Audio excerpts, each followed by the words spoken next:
If you're questioning your sexuality, it's important to remember that sexual preferences exist on a spectrum and there are no set rules. It's normal to have doubts and questions. Start by reflecting on why you're questioning your sexual orientation and consider talking to someone you trust or keeping a journal.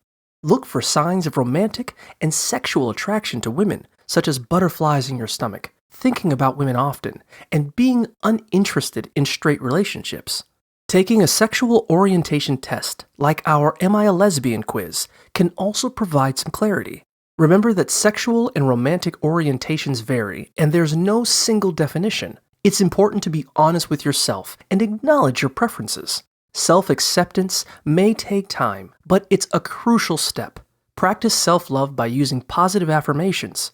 Before coming out, assess if it's safe and something you truly want. Remember, you don't have to come out to everyone, and your identity is valid regardless of others' reactions.